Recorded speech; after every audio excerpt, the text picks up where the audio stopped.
Bismillahirrahmanirrahim. Alhamdulillahirabbil alamin. Nahmaduhu wa nasta'inuhu wa nastaghfiruh wa na'udzu billahi min shururi anfusina wa min sayyiati a'malina. May yahdihillahu fala mudhillalah wa man yudlilhu fala hadiyalah. Asyhadu an la ilaha illallah wa asyhadu anna Muhammadan abduhu wa rasuluh. Allahumma salli ala Muhammad wa ala ali Muhammad kama sallaita ala Ibrahim wa ala ali Ibrahim wa barik ala Muhammad wa ala ali Muhammad kama barakta ala Ibrahim wa ala ali Ibrahim fil alamin innaka Hamidum Majid. Rabbi shrah li sadri wa yassir li amri wahlul 'uqdatam min lisani yafqahu qawli. Amma ba'd. Alhamdulillah, kita bersyukur kepada Allah kita dapat lagi bersama untuk kita teruskan kelas pengajian kita berkenaan dengan fiqh. Dan alhamdulillah kita sampai pada hari itu, sebelum cuti kita sampai pada Kitabul Jihad.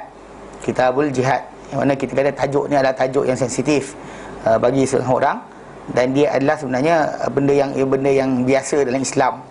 Dia bukan benda yang pelik untuk disebut.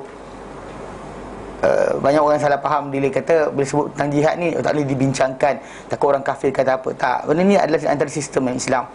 Negeri Islam ni pasal dia bukan hanya merangkumi berkenaan masalah nikah, cerai, bukan hanya berkenaan masalah anak lahir atau mati saja. Bahkan dia membincangkan juga berkenaan kenegaraan. Dan antara bentuk kenegaraan tadi adalah wujudnya sistem pertahanan negara, iaitu adanya tentera untuk mempertahankan negara tersebut. Itu sistem, kerana dia adalah sistem. Dia bukannya hanya setakat pengabdian diri kepada Allah Taala dalam bentuk penyembahan ibadat badaniah yang khas saja. Bahkan dia balik kepada pengaturan negara. Macam kita bincang berkenaan hudud baru ni, yang itu juga. Jadi jihad kita bincangkan itu adalah jihad dalam bahasa Arab ni bererti dia perkataan jahada yujahidu. Itu maksud dia dalam asal perkataan jihad ni adalah mengerahkan badzul juhdi wa taqati wal us'i, itu mengerahkan tenaga, usaha dan juga kemampuan, keupayaan. Dalam istilah dia adalah mengerahkan usaha dan juga keupayaan dalam memerangi musuh di kalangan orang kafir bagi menyekat mereka daripada menyekat, mempertahankan diri daripada mereka. Dan kita sebut itu bahawa jihad ini adalah kemuncak ketinggian Islam, kerana dinamakan begitu kerana dia Islam ini tertegak ataupun naiknya tinggi dengan adanya jihad. Jika dahulu tidak difardukan jihad ke atas umat Islam, saya Islam itu akan terkurung di Madinah sahaja. Bahkan kerana dengan jihad itulah Islam mula tersebar di tanah Arab dan akhirnya sampai ke Afrika, sampai ke Armenia, Azerbaijan, sampai ke jatuhnya Parsi dan Rom, dua empire besar berkenaan yang dalam sejarah Islam, sejarah dunia pun juga kerana jihad. Jika tidak kerana jihad, tak sampai Islam pada mereka. Kerana setiap negara tadi akan tutup ruang bagi perkara yang akan bertentangan dengan kepercayaan mereka dan sebagainya. Jika berlaku sekatan, maka jihad itu akan berjalan. Dan kita terangkan itu bahawa jihad ini disyariatkan untuk membebaskan manusia dari penyembahan sesama manusia atau penyembahan berhala-berhala kepada penyembahan Allah Taala semata-mata. Dia bukannya kepada supaya orang patuh kita, tak, patuh Allah Taala. Itu asas dia. Dan juga kemudian kita kata jihad ini disyariatkan untuk menghilangkan kezaliman dan mengembalikan hak-hak kepada orang-orangnya. Okey, kerana itu yang diterangkan dalam Al-Quran Karim.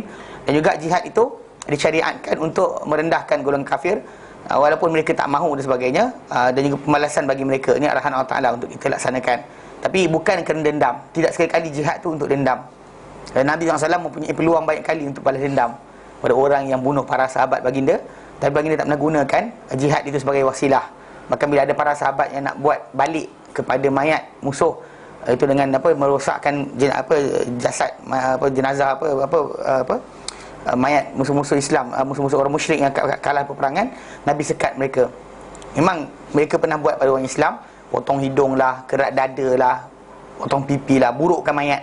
Dia panggil muslah, perbuatan muslah. Dan begitu bila sampai Islam punya kaedah, Nabi tak benarkan langsung kepada para sahabat buat perkara tersebut. Itu nanti kita akan bincangkan sikit bila ke depan. Okey. Kemudian kita bincangkan hukum jihad fisabilillah ni.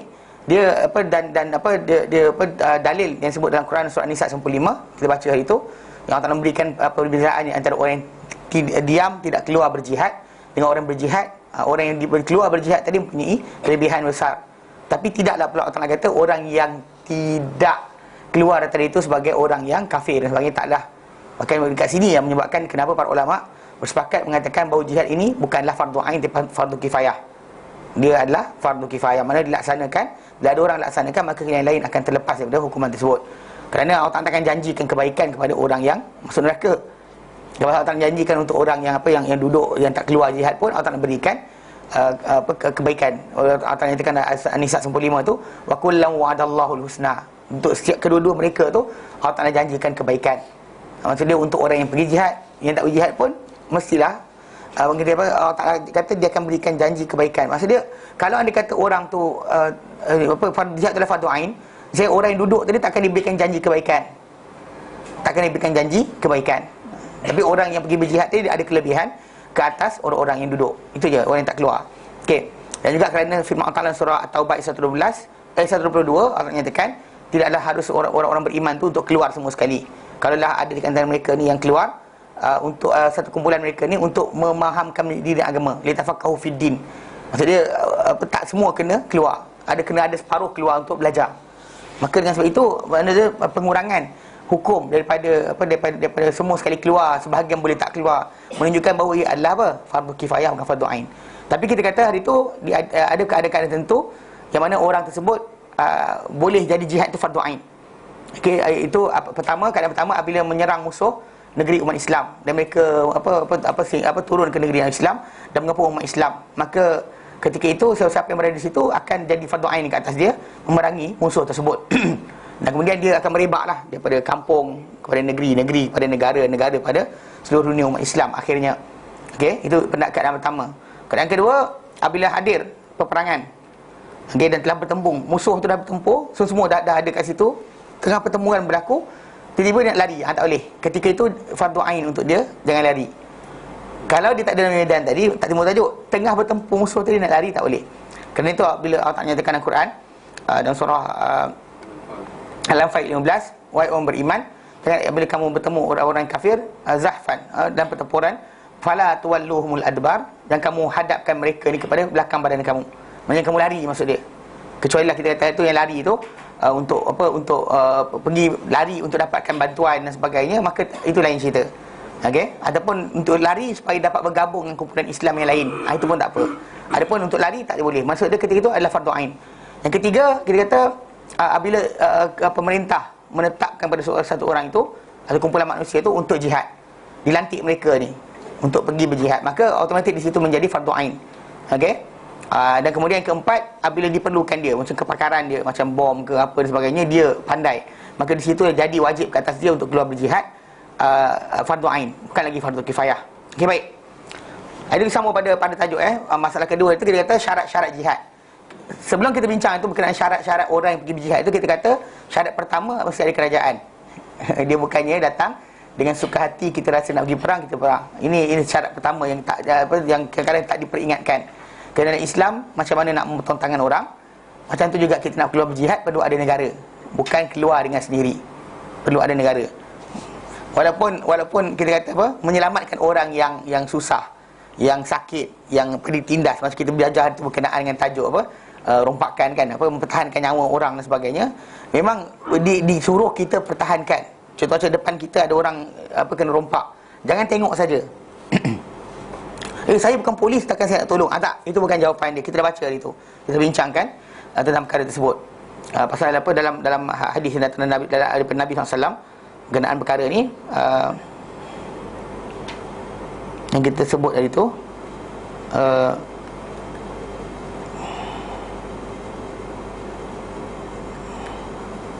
kita baca tu sebelum bab ni, bab berkenaan dengan kitab Al-Bahri ke.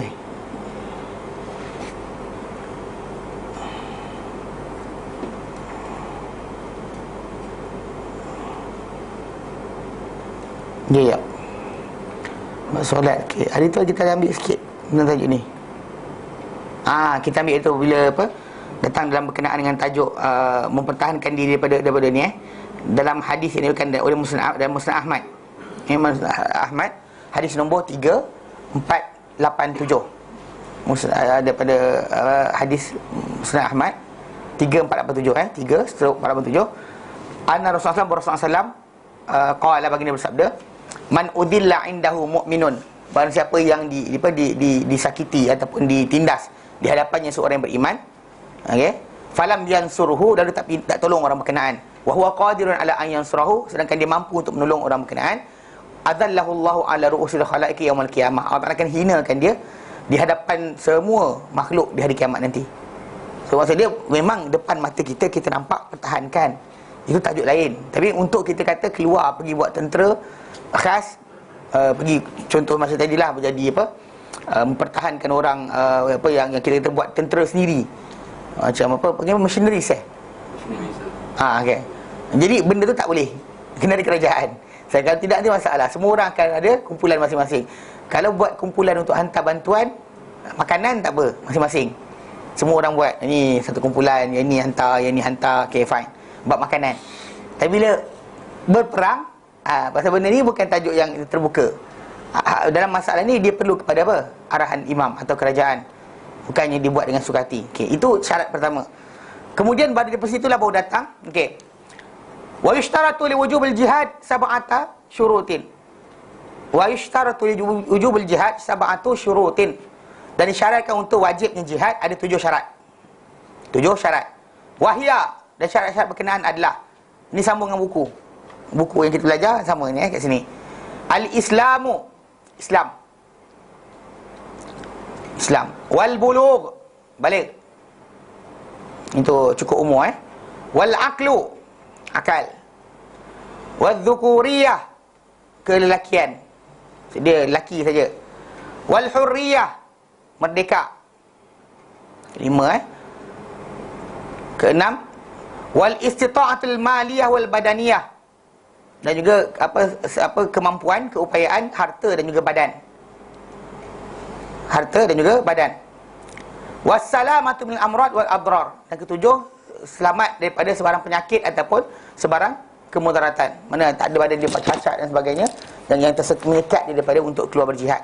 Okey, mana 7 mana Islam, balik, berakal, lelaki, merdeka, mampu dari segi harta dan juga tubuh badan, selamat daripada penyakit dan juga kemudaratan ni. Ada orang mungkin tak, dia sihat, tak sakit, tak larat, tapi ada orang mungkin dia rasa dia larat tapi dia cacat, kan, tak boleh lari dan sebagainya. Okey, jadi dia keselamatan tu, selamat badan daripada penyakit ataupun sebarang kemudaratan. Okay, baik. Maka daripada 7 benda tadi, fala yajibul jihadu 'alal kafiri, maka tak wajib jihad kata orang kafir. Tidak wajib jihad kata orang kafir. Kenapa? Li'annahu ibadah, kerana jihad ini adalah ibadat.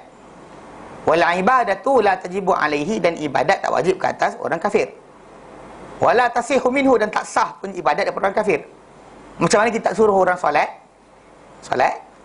Itu juga kita tak suruh orang kafir ni solat, tak suruh juga orang kafir ni berjihad.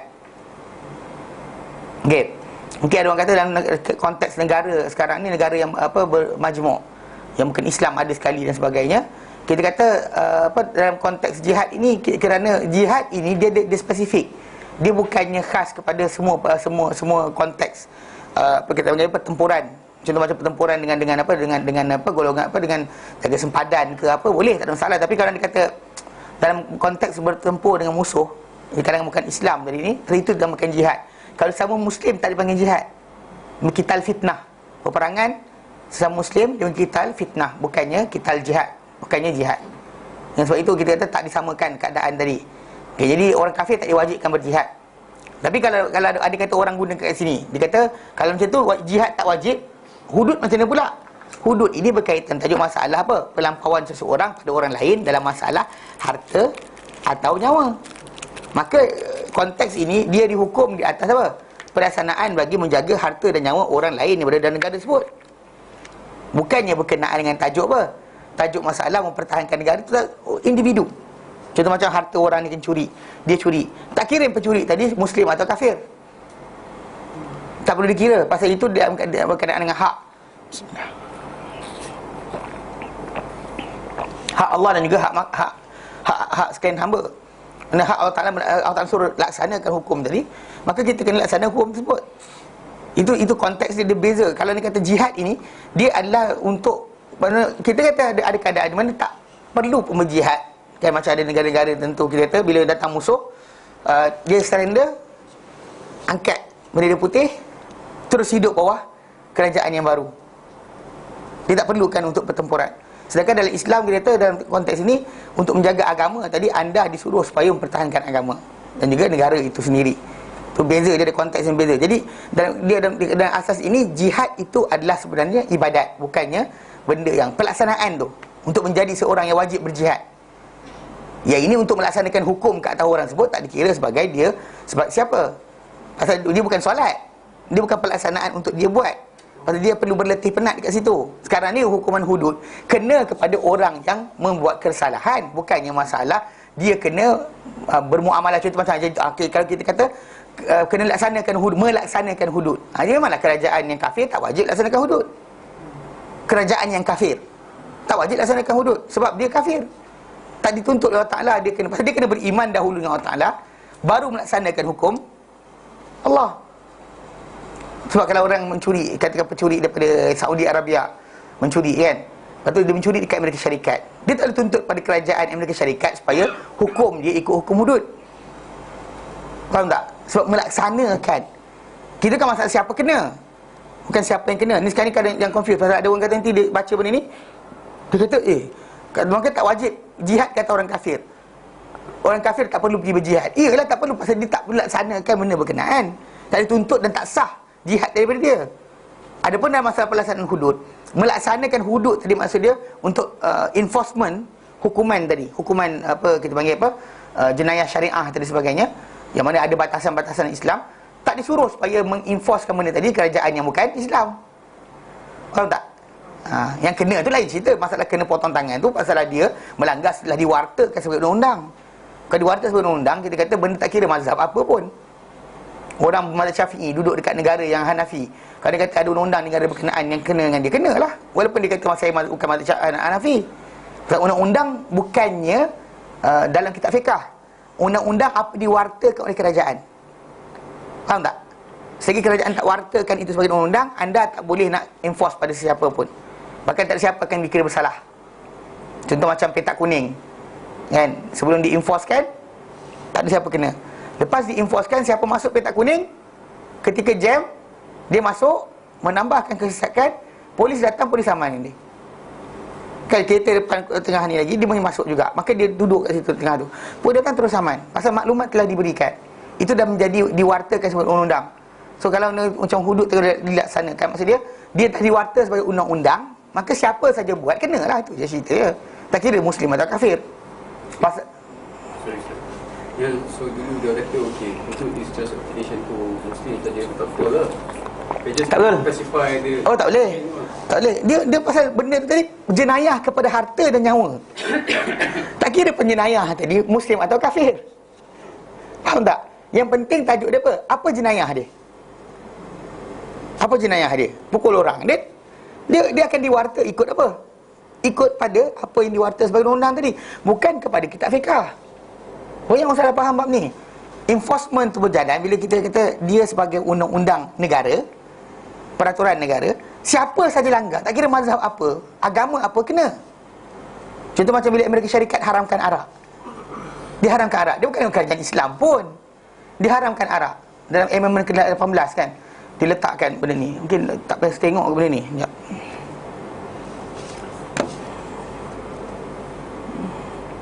Saya silap, saya cerita-cerita tu saya tak tunjukkan benda ni.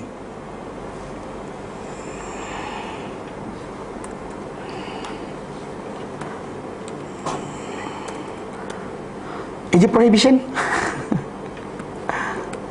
PRO H kat mana? PRO okey. Prohibition kan? Okey. Okay tak? Sini Bangladesh, Brunei. Apa Brunei lah? US dulu. Diorang hilap ni. Syarikat United States. Okay. Dia kata kan, ni dia kata lafaz dia mana tak saya ingat. The prohibition focus on the manufacture, transportation, sale of alcoholic beverage. However, exceptions are made for medicinal and religious uses. Alcohol consumption was illegal under US federal law. Nationwide prohibition did not begin in US until 1920. Mana 1920? 1932. 1933 dia dihilang balik. Dia punya endowment 18 tu. Sekejap kalau ada lagi tak. Ni dia kata. Ini perlembagaan tau. Dia bukan dalam akta tau. Amerika Syarikat dia letak 1920 tu, dia masukkan di dalam perkara ke-18 dia punya perlembagaan. Okay. Dia kata define, dia kata dia sebut dalam ni, dia kata the 18th Amendment, Amendment ke-18 ni Constitution effectively establish the prohibition of alcoholic beverage in the US. Mana minuman beralkohol dia ni kan, by declaring illegal of production, transport, sale alcohol, though it's not not the consumptive of private possession. Yang so sendiri tak apa, yang tu tak ni. Dia kata ni kata method, dia kata which define which intoxicated liquor were prohibited. Dia pernah enforce benda ni, tak kira agama apa pun duduk situ kena. Maksudnya ketika tu Kristian ke, Protestan ke, apa sekalipun bangsa yang ada, semua kena. Yang kita kata dalam 12 tahun mereka cuba nak haramkan arak, gunakan kuasa mereka ada, tapi bila berakhir dengan mereka gagal lah. Kegagalan mereka tu sebab kerana mereka enforce benda sebut tak ada iman. Tanpa iman, kita dan Islam ni kita bina iman dahulu dan kita haramkan di atas dasar iman. So orang tidak konsum alkohol kerana iman. Bukan masalah apa, takutkan kerajaan. Tapi bila sekarang ni kita minum alkohol, diorang kata kita takut kerajaan. Macam perempuan pakai tudung kan. Mana ada, kita mana ada polis sebat orang tak pakai tudung, ada? Tak ada kan. Tapi diorang kata perempuan Malaysia di negara-negara Islam ni oppress, tertekan kerana tak dibenarkan buat muka aurat dan sebagainya. Diorang silap faham sebenarnya. Benda ni kita buat dengan sukarela, tapi diorang rasakan kita paksa. Ada paksa ke tak ada kan? Jadi konsep ni kita kata, maksudnya bila benda tu dalam amendment berjalan, dalam undang-undang berjalan, dia tidak timbul masalah orang yang kena tadi siapa. Tak kira dia bangsa apa, tak kira dia warna kulit apa, asal dia langgar. Contoh macam katakanlah orang Singapura, katakan di negara dia kelajuan kereta dia boleh dibawa 160 km sejam. Tak boleh pun sebenarnya. Dan Singapura kecil, nak keluar ke mana kan, 160 km sampai ujung. Kan? Tapi katakanlah dia orang pakai undang-undang tadi, masuk Malaysia 110 je boleh. So dia tak boleh kata macam saya kan Singaporean, saya boleh buat 160 km sejam. Itu salah lah. Pasal di negara berkenaan apa undang berjalan, tak kira bangsa apa. Contoh macam orang Arab, katakanlah negara dia tak ada sebarang restriction, bawa kereta boleh laju dari Jeddah ke Mekah, kan bawa laju gila-gila kan. Kalau langgar tu sampai hancur, tak ada tinggal apa. Dia akan, saya dengan cerita driver bus kata, dia akan bawa kereta tu, katakan 270 km kan, dekat meter tu, dia akan tekan sampai boleh sampai ujung tu. Dia akan tengok kan, dan jalan tu banyak straight. Bawa macam tu sekali, nak tengok laju mana kereta tu dia pergi. Kalau tak, dia kan tak tahu ya ke tidak kan. Kita beli kereta, tulis kat situ 240. Pernah try? Diorang try. Dia kata kalau tidak, tak dapat barang yang betul. Dia kata tak cukup. Mana kita kata kapasiti kereta tu kata boleh 240. Soalan nak tahu boleh tak buat 240. Dia tekan. Itu kalau langgar tu hancur terus. Okey, katakan negara diorang tak ada enforcement, datang negara kita ada enforcement. So, benda tadi bukan masalah mazhab, di mazhab Hambali, kita mazhab Syafi'i. Apa diwarta undang-undang, itu tak kira masalah siapa yang melanggar. Faham Jadi konsepnya kena ni perbetulkan balik. Nanti orang kata macam ustaz ni ajar bab jihad, kafir tak kena. Pasal nak kerja untuk berjihad tadi, bukan masalah kena hukum jihad. Entah untuk diperangi ya, orang kafir kena diperangi, tapi masalah untuk jadi tentera tadi, sebagai mujahidin tadi, orang yang berjihad tadi, bukan jadi ambil dia orang kafir. Okey, kenapa dia kata? Kenapa wala tasihu minhu, dan ia tak sah daripada orang kafir.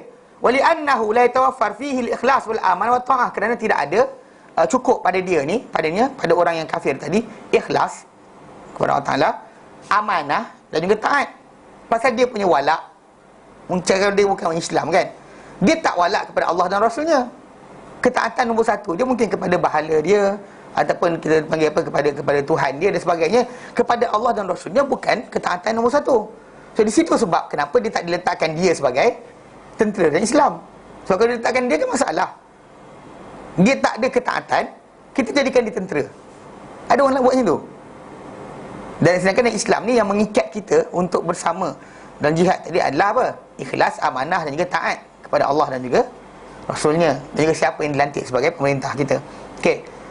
Fala yu'dhan lahu bil khuruj ma'al jaisil muslimin. Maka tak diizinkan untuknya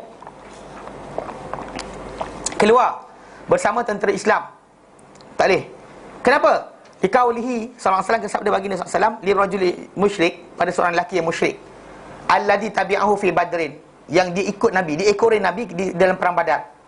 Nabi nak pergi Badar kan, nak pergi kejar apa orang, asalnya kita kata perang Badar tu tentera Islam keluar untuk mengambil balik harta yang harta tu sebenarnya harta orang Islam yang pindah ke Madinah. Harta mereka tinggal, orang musyrikin Mekah nak jual. So diorang nak sekat, disuruh, dan mereka harap nak keluar pada untuk dapat tahan kafilah dagangan tu. Tapi dalam usaha mereka nak pertahankan kafilah tu terlepas, mereka bertembung dengan tentera yang bawa senjata. Masa daripada Mekah ketika tu keluar dua kumpulan. Satu kafilah tentera, satu lagi kafilah barang dagangan, satu lagi kumpulan tentera. So umat Islam tak tahu jumpa siapa. Persediaan tak berapa banyak. Orang munafik lari awal, keluar tu orang munafik lari dah. So diorang either jumpa dengan kafilah barang dagangan ataupun bertembung dengan tentera yang telah siap untuk memerangi mereka. So tiba jumpa dengan apa? Tentera. Itu benda tak jangkaan mereka lah asalnya. So kafilah lepas, jadi dia bertembung dengan tentera. So dalam pertembungan tu kita kata memang kita kata mungkin ada musyrik yang tu nak follow, temankan sekali lah. Kan seronok, ada orang kan suka perang, dengar jadi perang, oh boy, meh. Jadi seorang musyrik nak teman tentera Islam pergi Badar. Lalu Nabi kata pada dia, tu'minu billah wa rasulihi, engkau beriman dengan Allah dan Rasulnya? Qala la, dia kata tak. So Nabi kata apa? Qala, baginda bersabda, farji', maka balik. Falan asta'inu bil musyrikin, aku tak minta tolong dengan seorang musyrik. Mana untuk bantu peperangan ini, aku tak akan minta tolong dengan seorang musyrik.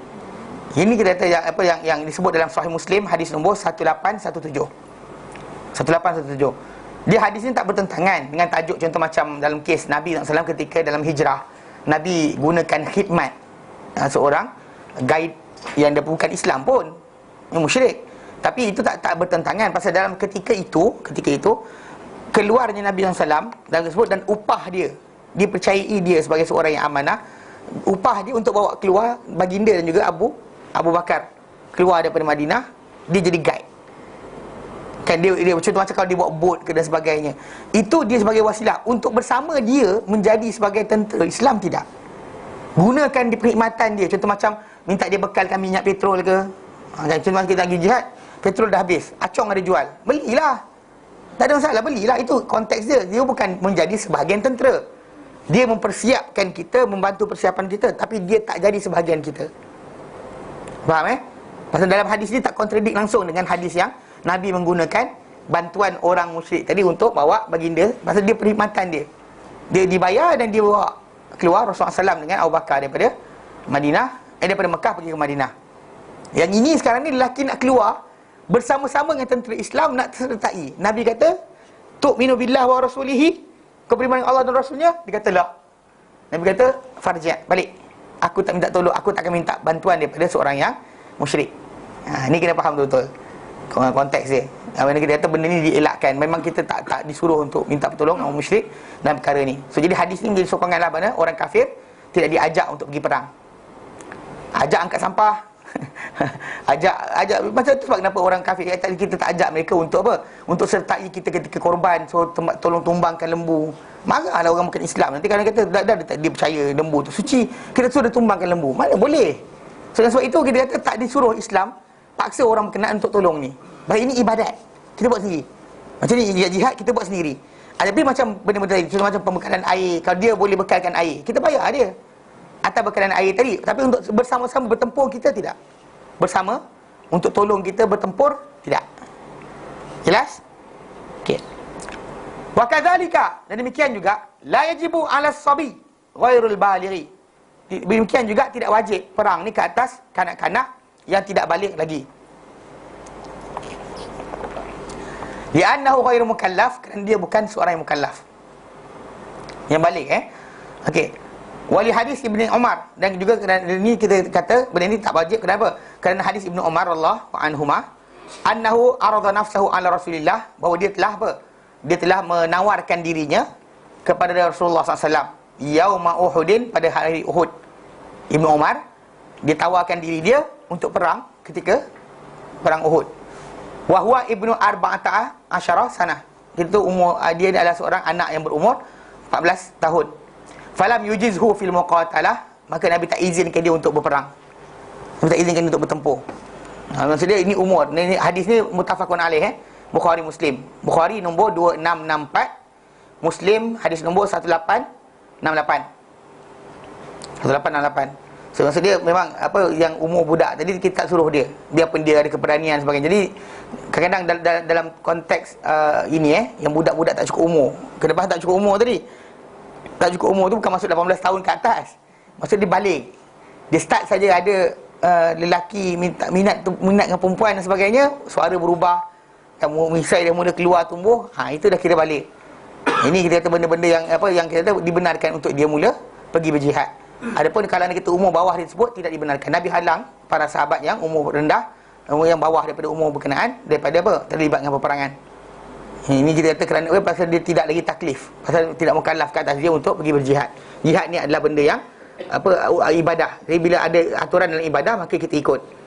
Wa kadzalikal majnun, demikian juga tak dibenarkan orang gila. La yajibu alaihil jihad, tidak wajib ke atasnya jihad.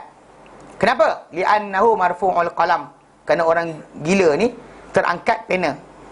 Terangkat pena, maksud dia tak dikira dosa pahala ke atas dia.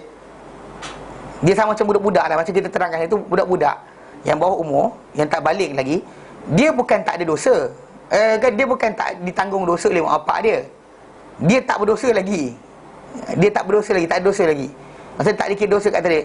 Kalau benda-benda fizikal dia rosakkan, keluarga dia tanggung. Contoh macam dia pecahkan kaca rumah orang, dia pecah kelas rumah orang, umur dia bawah daripada umur balik, mayis ke atau umur balik, maka segala tindakan yang fizikal dia buat, keluarga dia tanggung. Kalau dia merugikan orang, contoh macam dia patahkan barang dekat kedai ke, pecahkan barang dekat kedai ke, patahkan pecahkan rumah jiran punya cermin ke, maka dia punya keluarga kena bayar. Itu je. Mana itu tanggungan. Sehingga anak saudara saya dia pergi pecahkan, dia main bola. Dia, kan orang Yaman dia suka atas rumah dia, pintu tu kan, dia buat macam kaca stained glass yang dia buat corak-corak tu kan, dengan plaster. Lepas tu ada cair lah, lampu apa panggil komariah. Dia macam tu. Dia macam melengkung. Jadi dia ada kaca cantik lah, kalau malam-malam cantik lah. Nampak dia bila pancul cahaya tu kan, dia akan nampak dalam rumah tu cahaya dari luar. Dari luar nampak kala. Dia main bola, dia sepak, pecah. Bagi tahu saya pergi bayar. Ya benda. Dia tanggungan. Tapi kalau dosa pahala tak tanggung. Dosa pahala tak tanggung. Dosa pahala tak tanggung. Tapi kalau tak ganti rugi kehidupan dan sebagainya, yang benda dirosakkan barang orang, ya keluarga dia kena ganti. Itu je. Jadi budak-budak tu macam tu juga dengan orang gila pun sama juga. Dia tidak ada dosa pahala, tapi kalau dia buat kerosakan, wali tanggung. Kerosakan wali tanggung. Kerosakan harta benda wali tanggung. Kerosakan yang lain tak boleh buat apa lah. Contoh macam dia ejek orang sampai orang tu menangis, datang dia nak ni, dia tak ada salah, tak ada dosa. Okey, demikian orang gila tak wajib ke atas dia, li'annahu marfu'u anhu al-qalam, kerana dia terangkat daripadanya pena. Walaysa min ahli taklif, dan dia bukan dari kalangan ahli taklif. Orang gila. Walajibu 'alal abdi, dan tak wajib juga jihad ni ke atas hamba. Li'annahu mamlukun li sayyidihi, kerana dia ni dimiliki oleh tuan dia. So dia hamba tak boleh keluar suka hati. Okey? Tak boleh keluar suka hati untuk pergi berjihad dan sebagainya, kerana memang disekat oleh hukum. Kerana dia dimiliki oleh tuan dia. Ini tindakan dia nak buat, nak tolong orang ke, nak bersedekah ke, nak apa sebagainya, terikat dengan tuan dia. Ini dia kata dia boleh ada hak untuk hidup. Bahkan dalam hadis Nabi SAW, seorang hamba dalam Islam ni, dia makan apa tuan dia makan, pakai apa tuan dia pakai. Kalau ikut kat Malaysia ni habis lah. Kalau tuan dia pakai baju apa, Sportman Shop, dia pakai baju Sportman Shop jugalah. Nak ceritakan macam tu, makan apa tuan dia makan, dia akan makan. Namun begitu, yang hilang adalah apa?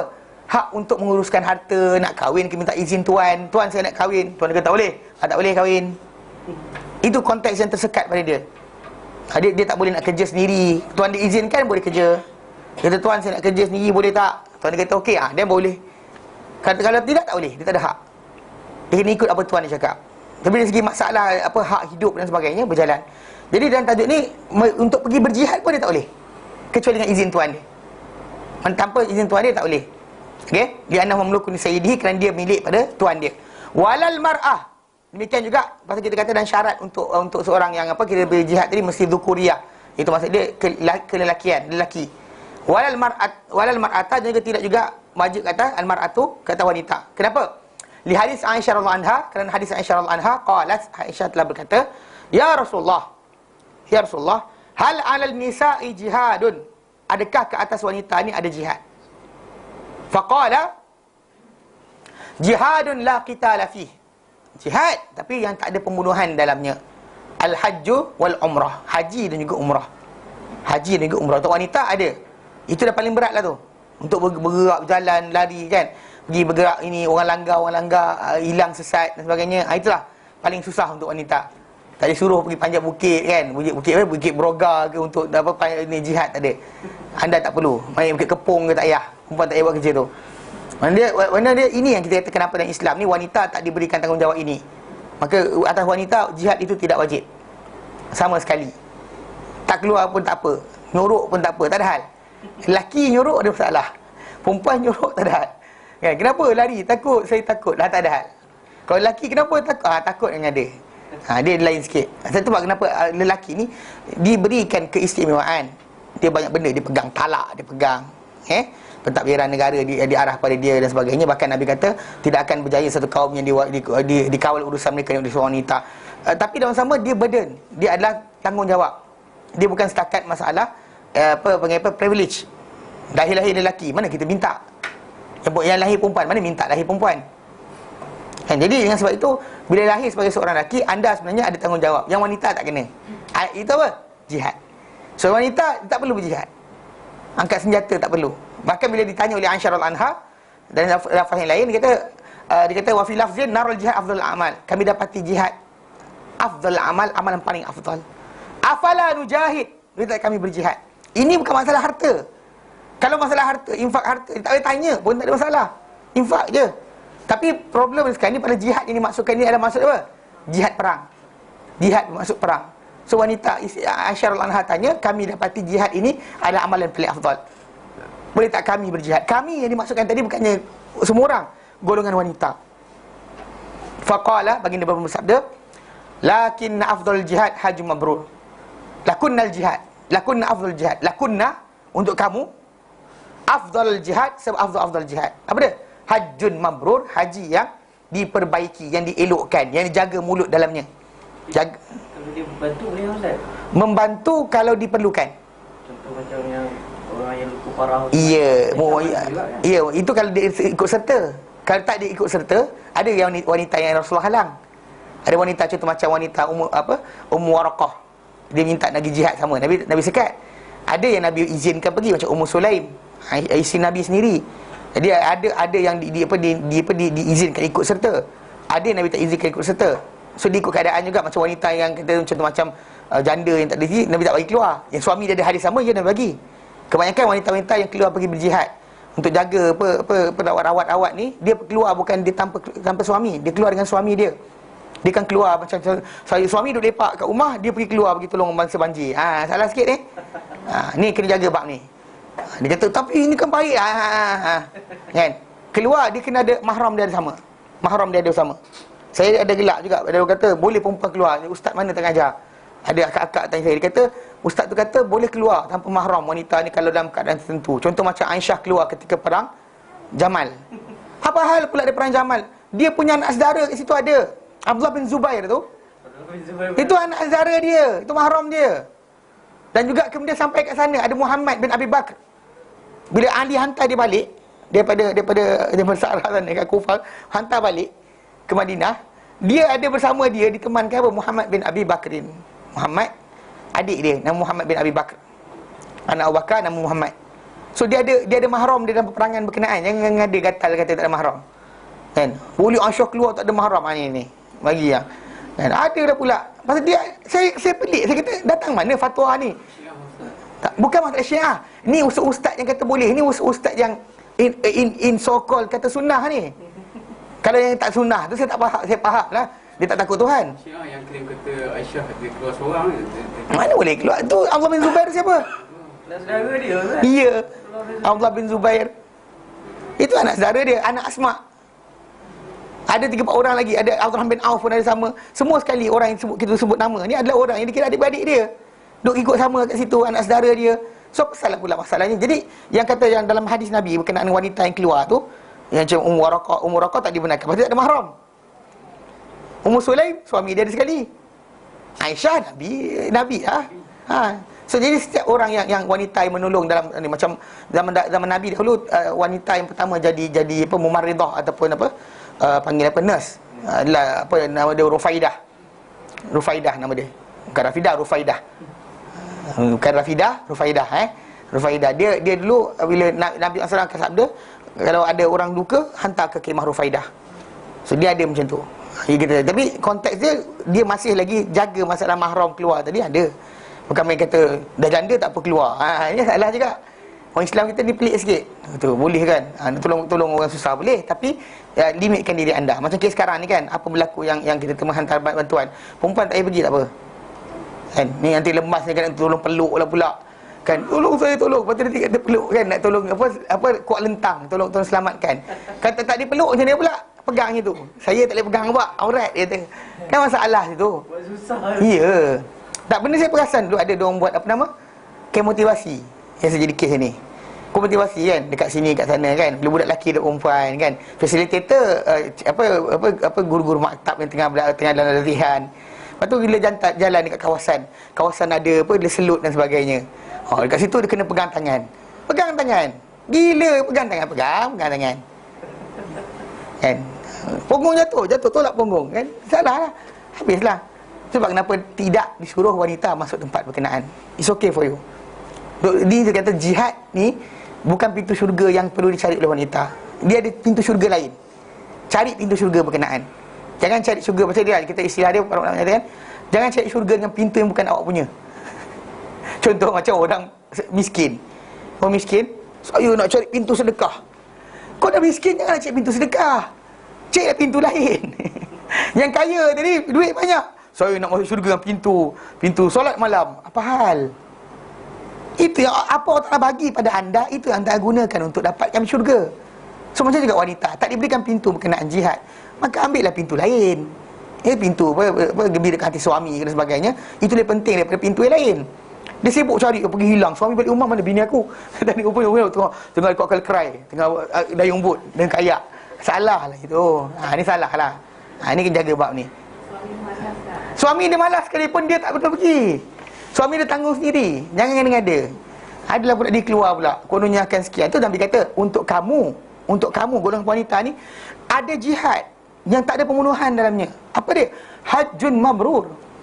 Haji yang dijaga. Jaga apa? Jaga mata, jaga mulut, jaga semua. Pasal biasanya yang paling banyak komplain bila makanan tak sedap lah, dan sebagainya. Normally lah, saya tak kata semua. Sepanjang pengalaman saya tengok, biasa banyak bercakap ni tak cakap perempuan, akak cakap. Dia kan kata, oh tak best lah ni, tak best lah itu, sebagainya. Dia diam lah kan. So kalau tak ada mahram, kita tak perlu bercakap. Tak, itu saya tak pegang mazhab saya tak macam tu. Kalau mazhab akak macam tu, kita pulang. Memang dalam mazhab Syafi'i dia kata, kalau dia kata orang tersebut dia bergerak bersama wanita-wanita yang ramai, muslimah yang ramai yang dipercayai, dalam mazhab Syafi'i dia kata dibenarkan. Dengan ada mazhab lain tak dibenarkan. Mana keras. Bahkan haji yang sekali je, the first time only. Syafi'i bagi, tapi dalam bentuk macam itulah. Wanita yang dipercayai ramai, bukan seseorang.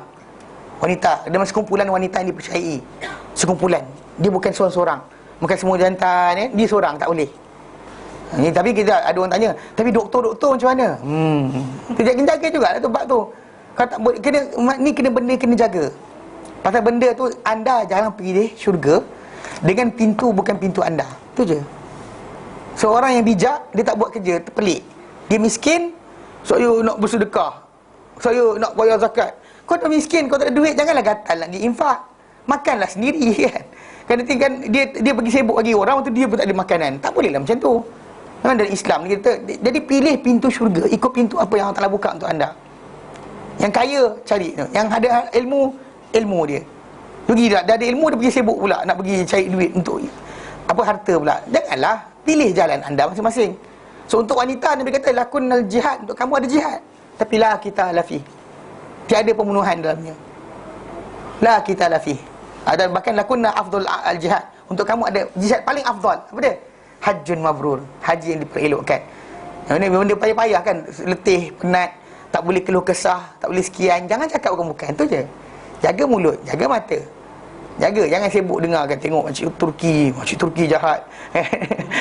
Dia makcik Turki tu bukan jahat. Dia pasal dia tua kan, dah tak tahu bahasa Arab, tak tahu bahasa Inggeris. Kalau sesat, dia nangis seorang tepi Masjidil Haram tu. Jadi memang dia rasa ikut kereta api tu takkan lepas kan. Pas takut nanti hilang. Lepas daripada dia stesen kereta api tu kan, dia pusing-pusing tahu. Duduk dalam masjid, paling ramah orang Turki. Dia tengok kita duduk kan, nampak kita, dia makan coklat, dia bagi kita. Dia makan sekian, dia bagi kita. Dia kongsi kita apa makanan dia bawa. Paling bagus. Tapi jaga, kita lagi. Start dia tawaf jangan. Panggil lah, tadi kenal, langgar je. Masjid Turki, tu pelik sikit. Dia perangai Masjid Turki tu. Dia kat sana nampak Masjid Turki lah. Masjid Turki ni badan dia kan, dia tak besar. Kadang-kadang tak besar, tapi dia tough, tegap. Dia bahu dia tu dengan bahu lelaki Melayu ni lebih kurang je.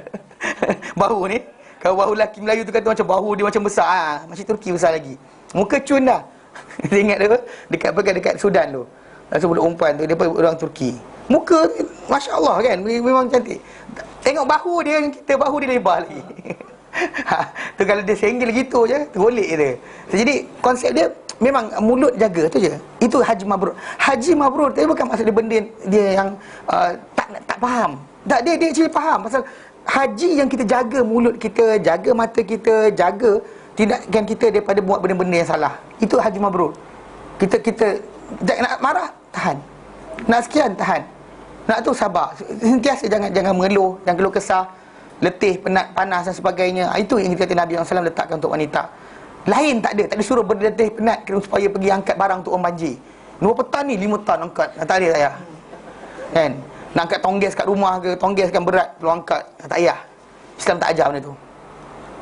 Tapi untuk ketika haji, jauh perjalanan, yes. Letih orang ramai, jalan.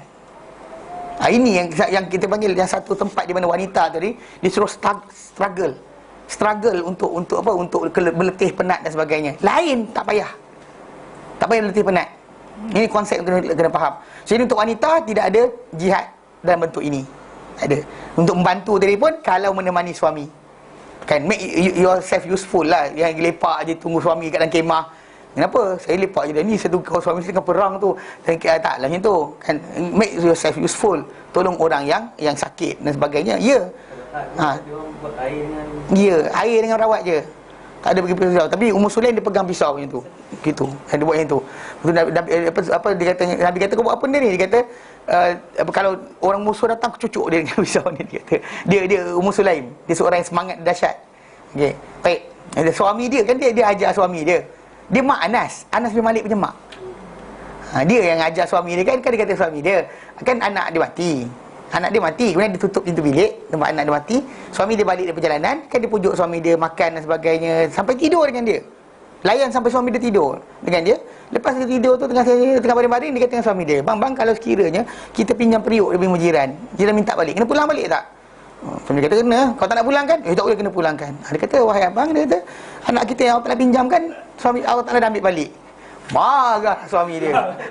Dia kata, tapi dia pasal dia letak mahar, suami nak kahwin dengan dia masuk Islam. He said kan husband nak kahwin kan dengan dia bagi syarat masuk Islam, bawa kahwin kau.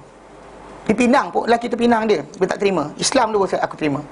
Dia letakkan syarat keislaman lelaki tersebut sebagai syarat. Maksud dia kalau wanita tu tadi kuat macam ni, kahwin dengan orang kafir macam ni sekalipun masuk Islam tak ada hal. Dia kan dia kata di lembek dia pun Islam tak tentu pasal kan, semayang pun culas, tiba-tiba nak Islamkan orang macam mana? Kan? Ini konsep kita berdakwah kata. Tak, kalau anda perangai macam Ummu Sulaim silakan. Yang mana dalam peperangan buat pisau. Suami dia kata buat apa ni? Aku nak cucuk. Lepas tu suami dia kata, ya Rasulullah kata bini aku. Ini jatuh sekali Ummu Sulaim. Tapi ketika tu terhad pada air dan juga rawatan dia sebenarnya. Tugasan dia tidak bertempur. Untuk bertempur, untuk memanah, tidak sekali-kali. Bukan kerja wanita. Faham? Pintu jihad bukan untuk anda. Pintu jihad, peperangan ni bukan untuk anda. Okey. Kemudian ghairu mustati'in, orang yang tak berkemampuan. Itu apa? Wa huwa alladhi la yastati'u hamlu silah. Ia adalah orang-orang yang tak mampu untuk memikul senjata. Li dha'fin, kerana apa? Lemah. Orang tulang lembek sangat, angkat senjata jatuh. Angkat pedang je gugur, seliuh tangan. Pegang je, kalau zaman sekarang dia pegang senapang je, tangan dia kepak. Tak payah. Au kibar, ataupun kerana apa? Tua. Dia dulu gagah muda, dah tua, tak kuat, tak gagah dah. Tak payah. Okey. Wa kadzalikal faqir, demikian juga orang miskin. Alladzi la yajidu ma yunfiqu fi tariqihi. Yang tak dapati pada perjalanan dia tu, apa yang dia boleh dia belanjakan dalam perjalanan dia, fadilan, lebih an nafaqati iyalihi, daripada lebihan nafkah keluarga dia. Maksud ketika tinggal keluarga dia, dia kena tinggal nak pergi berjihad tadi, dia kena pastikan, katakan dia kena jihad jangkaan 2 bulan. Dan Umar punya ni 3 bulan je dia benarkan. Tentera Islam keluar, kena patah balik. So dalam keluar pergi berjihad tadi, dia kena pastikan keluarga dia punya tu cukup. Macam Umar buat apa? Dia bagi separuh untuk ni, separuh lagi tinggal untuk keluarga dia. Itu contoh. Tapi ada yang kita kata yang maksud dia dalam perjalanan dia nak pakai tadi, yang dia nak berbelanja untuk kenderaan dia, makanan dia sepanjang perjalanan tersebut, dia kena persiapkan sendiri. Dia bukan semua daripada kerajaan, tak ada. Dia kena, ni kerajaan tak bagi peruntukan, tak. Peruntukan daripada anda sendiri. Untuk jihad ini, anda tak wajib ambil duit harta Baitul Mal. Mula dengan poket anda dahulu. Faham? Tak ada baru Baitul Mal tampung. Tapi asas pertama, duit anda sendiri. Faham tak? Maksud beli senapang ke, beli senjata ke. Jadi kalau nak berjihad, miskin tak boleh. Kan? Nak berjihad, lepas tu apa, nak beli baju apa, kasut boot pun tak ada. Boot tactical boot pun tak ada. Tak payah. Kan? Memanglah, macam mana? Nak beli tactical boot RM540. Ya, lebih kurang harga dia. Itu yang murah lah tu. 600 pun ada kan? 600 ada. 511 eh. 511 ke nak beli kan. Tactical boot pun tak ada duit. Tak payah, duduk diam. Contohnya itulah kan. Pasal apa? Dia kena pastikan juga bila dia berbelanja untuk pergi berjihad, keluarga dia ada tinggal harta. Kita memang kena faham, keluarga kita Allah akan jaga. Itu satu benda yang kena jaga Pasal dalam konteks kitabul jihad, macam kitab Masyarul Ashwaq yang dia diterangkan, memang orang pergi berjihad ni tadi, keluarga dia Allah Ta'ala akan jaga. Allah Ta'ala akan jaga keluarga dia, jangan bimbang. Tapi dalam masa yang sama, dia tak boleh neglect kan, cuai dan tinggalkan keluarga tanpa benda langsung, tak boleh juga. Cuai ni ada banyak benda jugalah. Saya ingat dulu arwah bapak saya, dia buat kerja apa, dia pergi haji kali kedua, dia tinggalkan stall ABC, tapi naik stall tu berjalan. Lepas dia pencet ni kan, dia pergi haji kali kedua, stall tu berjalan lah ABC kan. Lepas tu dia tinggalkan belanja sekolah, 4 orang adik-beradik, tak ada kecuali apa, dalam cash, dalam tu je stall tu. Jadi kita orang terpaksa pergi menjaga ABC. Tapi dia pandai, dia letak abang ipar saya untuk kita orang pergi menjaga ABC. So setiap hari Rabu, saya seorang stall menjaga ABC dekat pasar malam. Dapat duit menjaga tu untuk tempoh seminggu belanja, sampai dia balik daripada haji. Dia cek tak ada duit, dia kata. Kalau kabut kita adik-adik kita orang tu. Tapi rupanya apa, dia bagi dah, tinggal lah benda tu. So pergi ambil sendirilah. Suka kutip ni. Itu ada juga lah, dia kutip tinggal kan. Sorong tu hari Rabu balik sekolah apa, daripada apa, Kemaran Hidup, bengkel lah benda sekali, pergi sorong apa, jaga ABC. Tapi banyak in the end, hujung penjagaan tu, mana dalam seminggu, zaman tu seminggu banyak lah untuk 4 orang adik-beradik, apa dia nak makan sangat untuk belanja sekolah, dapat 100. 100 seminggu. Banyak lah zaman tu, 100 seminggu banyak lah. Zaman sekarang macam tak cukup pula. 100 seminggu. So jadi apa, 4 orang adik-beradik sekolah pakai duit tu je. Dia rotating. Minggu depan jaga lagi. Sampai dia balik. Habis dia balik, lama tu berhenti lah. Tak lama tu berhenti. Dia balik, kita berhenti. Tapi apa, dia menjaga kat ni pasal malam. Tapi maksud dia kena tinggalkan benda sufficient lah. untuk keluarga tadi. Memang Allah Ta'ala akan jaga kita keluar fisabilillah, Allah Ta'ala akan jaga keluarga kita. Tapi tak boleh kita neglect, cuai, tinggalkan, tak tinggal apa, kita gunakan semua sekali untuk berdiri, tinggalkan apa, keluarga kita tanpa sebarang bekalan. Tak boleh. Dan sebab itu kita kata kat sini, orang yang fakir, yang tidak dapati apa dia belanjakan dalam jalan perjalanan dia, okey, lebih daripada apa nafkah keluarga dia, maka tak wajib ke atas dia jihad. Siapa yang macam ni keadaan, la yajibu alaihimul jihad. Okey, liqaulihi ta'ala, kan firman Allah Ta'ala dalam surah At-Taubah ayat 1, Allah Ta'ala nyatakan, wala 'alal ladzina la yajiduna ma yunfiquna harajun. Dan tidak juga ke atas orang-orang yang tidak mendapati apa yang mereka boleh belanjakan, tak ada sebarang kesempitan, tak ada sebarang kesalahan. Mana untuk mereka tidak keluar berjihad. Mereka tak keluar berjihad tak apa. Pasal mereka ni adalah orang-orang yang tidak dapati apa yang lebih daripada perbelanjaan mereka untuk mereka gunakan pergi berjihad. Wa kadzalika man bihi darar au marad au ghairu zalik. Demikian juga siapa yang padanya ada sebarang kemudarat, apa, kecacatan ke, atau penyakit ke, atau selain itu, minal a'dzar, daripada alasan-alasan atau keuzuran-keuzuran, la yajibu alaihil jihad, tak wajib juga ke atasnya jihad. Kenapa? Li'annal ajza yanfil wujub. Kerana kelemahan akan menafikan apa? Kewajipan. Kewajipan tu akan hilang bila dia lemah. Liqaulihi ta'ala, wa liqaulihi ta'ala, kan firman Allah Ta'ala surah Al-Fath ayat 17, Allah Ta'ala nyatakan, laisa 'alal a'ma harajun, tiada ke atas orang yang buta itu sebarang kesalahan. Wala 'alal a'raji harajun, tidak juga orang yang tempang tu ada sebarang kesalahan. Wala 'alal maridi haraj, dan tidak juga ke atas orang yang sakit itu sebarang kesempitan atau kesalahan. Mana tak ada salah kata mereka, maksudnya tak keluar jihad. Okey? Dan demikian Allah Ta'ala nyatakan, mana orang itu orang buta, orang tempang, juga orang yang sakit. Allah Ta'ala nyatakan dalam surah At-Taubah 91, Allah Ta'ala nyatakan, laisa 'alad du'afai wala 'alal marda, tidak ada ke atas orang-orang yang lemah, wala 'alal marda, dan juga ke atas orang yang sakit, wala 'alal ladina la yajiduna ma yunfikuna harajun, dan tidak juga ke atas orang-orang yang tak dapati apa mereka boleh belanjakan untuk pergi jihad ni, tak ada ke atas mereka ni apa? Harajun, sebarang kesalahan. Idza nasahu lillahi wa rasuli, apabila mereka ni apa? Tulus, sincere. Ya, maksud dia tulus ikhlas kepada Allah Ta'ala dan juga Rasulnya. Nah, kalau dia ada benda-benda tadi kan, kefakiran sekian, tapi kalau dia tulus, tak mengapa. Tapi kalau dia kata sengaja digunakan untuk aku tak ada pergi, kau tak tulus, tak boleh jugalah.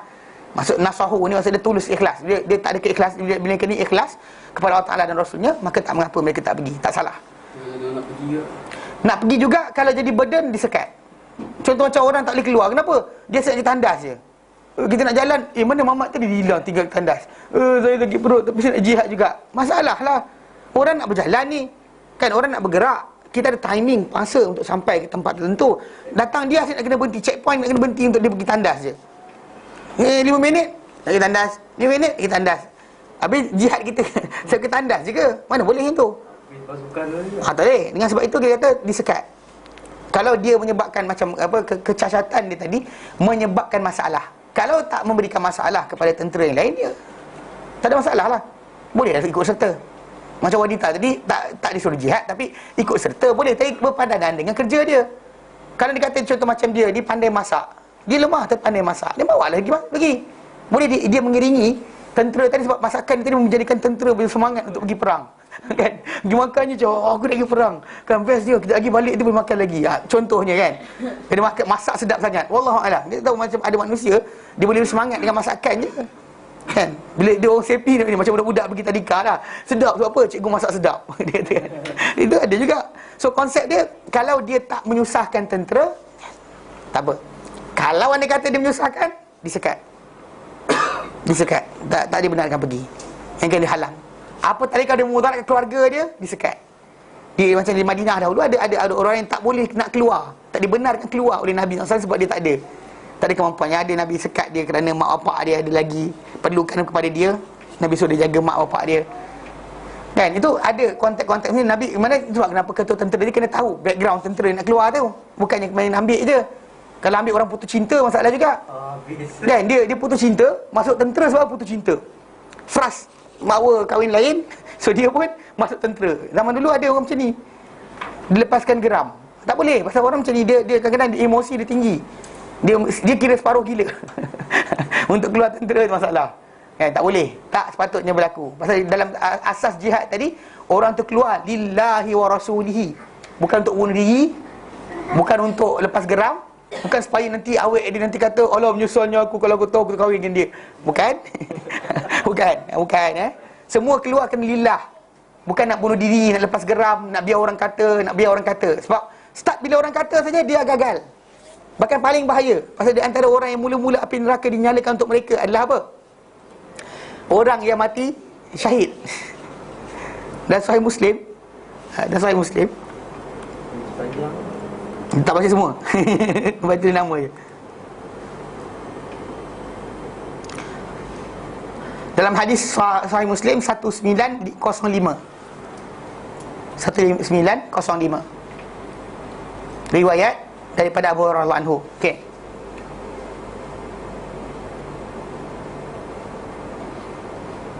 Hadislah dah hadis berkenaan di mana orang muda sekali dinyalakan api neraka untuk mereka adalah, atau dihukum adalah, pertama orang mati syahid.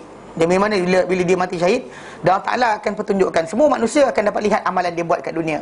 Anything dia buat, dia belajar ke, dia mengajar ke dan sebagainya, Allah Ta'ala akan tunjukkan balik. So orang yang mati syahid ni akan tunjukkan apa dia buat. Dia dapat lihat apa dia buat kat dunia dahulu. Kemudian Allah Ta'ala tanya. Allah Ta'ala tahu, tapi Allah Ta'ala tanya, so dia jawab. Allah Ta'ala kata apa? Kenapa kau buat apa kau buat? Kenapa kau buat benda yang kau buat?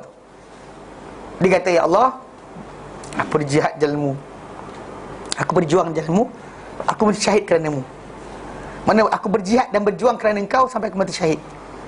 Jadi dia kata macam tu, kerana Engkau. Allah tak kata bohong. Maka aku berjuang dan juga berjihad supaya orang kata kau ni berani. Dan orang dia kata apa kau nak, wahai malaikat, ambil masuk neraka. Mana just because of niat dia salah. Sebab kita supaya pergi kerana nak dapat nama kan, for becoming a hero. Tak boleh. Sebab kenapa kalau pergi jihad tu salah, tunjuk dekat Facebook kan, saya hari ni akan membuat apa hal lah, tak ada kerja lain ke kan? Tak payah mengarut, tak payah tunjuk pada orang pun. Itu kita kata konsep dalam Islam ni, masa jihad tadi, dia sacred, dia suci. Dia takkan dikotorkan dengan dendam, takkan dikotorkan dengan nama, takkan dikotorkan dengan apa saja. Saja ada kita dengan Allah Ta'ala, dan Allah Ta'ala tahu apa dalam hati kita. Bahaya. Mana once sikit je kat situ, lari. Mana mula-mula api neraka dicampakkan kita ni nanti. Mana dicampakkan, dihukum, nanti dia tanya, Allah Ta'ala tanya, kenapa kau buat apa kau buat? Dia kata, ya Allah, aku perang kerana Engkau, aku berjuang kerana Engkau, sampai mati syahid kerana Engkau. Allah Ta'ala kata bohong. Aku berjuang dan juga berperang supaya orang kata Engkau ni berani. Jari. Dia yukai jari. Hari ni berani. Memang orang suka, orang Melayu kita ke, tak ada bangsa apa sekalipun, sebut kata pahlawan. Siapa? Tak kembang dada. Pendekar ni. kan? Kembang dada dengar pujian. Masuk neraka awal sekali. Allah Ta'ala tahu, memang malaikat tak nampak benda berkenaan. Allah Ta'ala kata kepada malaikat, ambil masuk neraka. The second one, ustaz. Pun sama juga. Kan? Belajar mengajar, dia hafal Quran kerana Allah Ta'ala. Hari akhir Allah Ta'ala bagi nampak balik apa dia buat. Semua manusia yang kata mengaku ustaz, sekarang ustaz ramai, serius. Jadi nampak apa dia buat. Allah Ta'ala tanya, kenapa kau buat? Apa yang kau buat? Pasal orang ada masa kosong, boleh main game, boleh sekian, kau sibuk datang belajar mengajar, kenapa? Kenapa engkau buat benda kau buat? Jadi yang lelaki tu pun kata, ya Allah, engkau beri aku masa, engkau beri aku tenaga, engkau beri aku peluang. Kau peluang kan, belajar ni peluang. Ada orang tak ada peluang nak belajar. Sejak kecil dia sibuk kerja dan sebagainya, tak ada peluang nak belajar. Jadi Allah Ta'ala kata apa? Kenapa kau buat? Dia kata, aku belajar kerana-Mu. Orang lelaki dia kata, aku belajar kerana-Mu, aku mengajar kerana-Mu, aku baca Quran, aku hafal Quran kerana-Mu. Allah Ta'ala kata, bohong. Kau belajar dan mengajar supaya orang kata kau ni alim, dan kau baca Quran sedap-sedap supaya orang kata kau ni qari. Dan orang dah kata apa kau nak, wahai malaikat, ambil masuk neraka. Herit. Depan-depan tu juga. Dan yang ketiga, orang yang bersedekah. Jadi orang bersedekah pun ditunjukkan apa dia buat. Dia pun kata, ya Allah, aku tak tinggalkan sebarang tempat engkau redha untuk diletakkan harta, aku letak harta aku kat situ. Lepas tu Allah kata bohong. Maka kau buat benda kau buat supaya kau kata, orang kata kau ni pemurah. Oh, ini pemurah ni. Oh, dia ni pemurah ni. Tak sebangga ke? Dan orang dah cakap apa kau nak, wahai malaikat, ambil masuk neraka. So bahaya. Dia pintu ni pintu yang kita kata pintu syurga yang mudah, tapi dia ada pintu bahaya yang boleh masuk kaunter neraka paling cepat. Dia gagal jaga niat dia, dia masuk neraka paling cepat. Inside return ni kan? High risk macam gamble jugalah kan. Mana bahaya, mana gamble ni letak banyak, pulangan banyak, rugi pun banyak. Bahaya. Sebab kenapa bila orang tu pergi berjihad, dia bersih. Tidak ada dalam jihad tadi sebarang benda duniawi. Dia macam hijrah. Tak boleh kecuali kerana Allah Ta'ala dan Rasulnya je. Tak boleh kerana nak kahwin dengan perempuan. Kalau dengan perempuan, kau dapatlah perempuan kau kahwin. Kalau kerana harta, kau dapatlah harta yang kau nak. Tapi Allah Ta'ala dan Rasul kau tak dapat. Dibatalkan terus. Amal itu batal. Tak ada hijrah kerana Allah Ta'ala dan Rasulnya. Macam juga jihad. Tak ada jihad kerana Allah Ta'ala dan Rasulnya. Kalau ada kata ada sampingan di situ, kan? Macam, kenapa jihad? Cari makan. Saya tak cari makan kecuali jihad lah. Cari makan. Tak boleh. Tak boleh. Ada. Pasal kita mengejar mardatillah. Macam belajar lah. Kenapa belajar? Sebab supaya nanti kalau saya boleh membaiki status ekonomi saya. Agama jangan. Benda lain silakan. Kalau benda bukan agama, buat. Tak ada hal. Mana niat kenapa? Untuk membaiki status economical status ke benda kan, social status. Untuk duniawi silakan. Tapi untuk agama haram. To lead the family nanti tak boleh. Dia sini to lead the family itu lillah. Kita asal pertama lillah kan. Kenapa belajar? Supaya nak memperingatkan. Tak ada kat situ gain. You don't have gain. Atau dalam macam ni, sijil tak ada pun boleh peringatkan. You don't have to qualification. Nak cakap dengan abah ni haram. Abah tengok sijil saya. Ni BA. Ini master saya. Ini PhD saya. Abah ni haram. Tak payah. Nak cari kerja je. Nak cari kerja betul sijil tu. Kau. Kan apa jawatan kita ada, apa pernah kita pegang dalam persatuan. Ya. Untuk memperingatkan orang yang mungkar. Anda tak perlu benda tu. Benda haram itu haram, halal itu halal.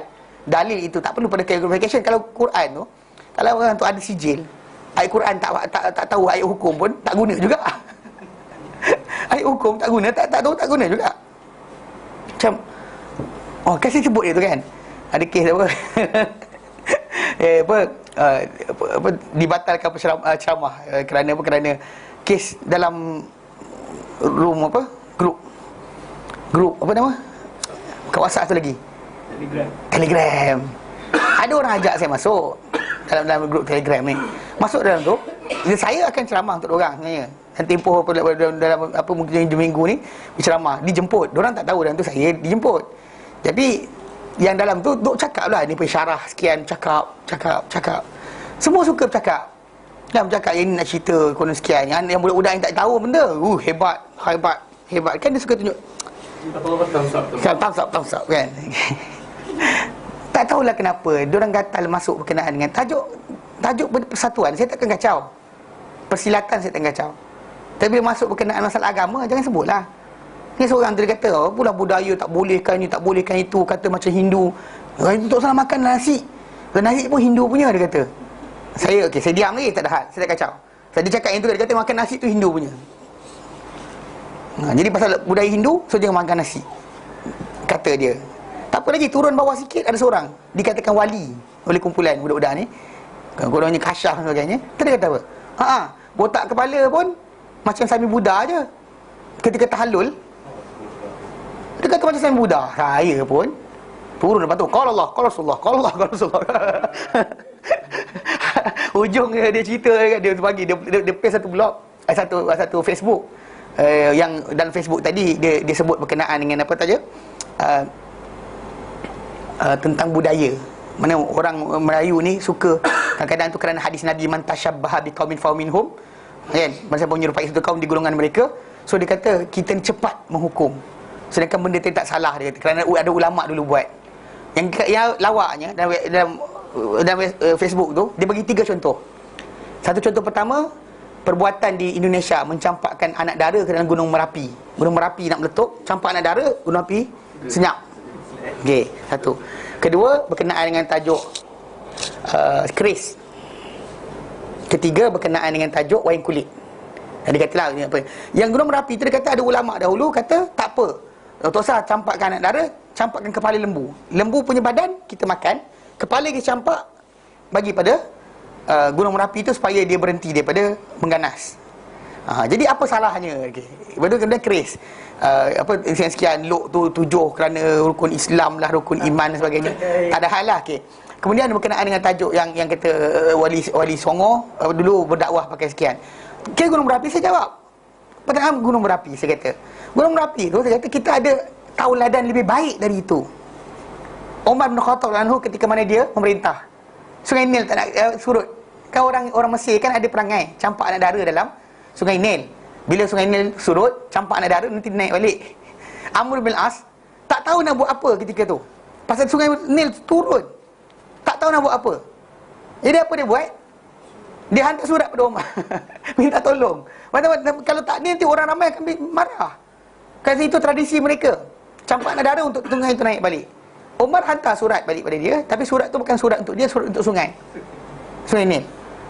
Dan surat tu, dan Umar suruh dia panggil orang ramai berkumpul, baca daripada orang ramai surat tu.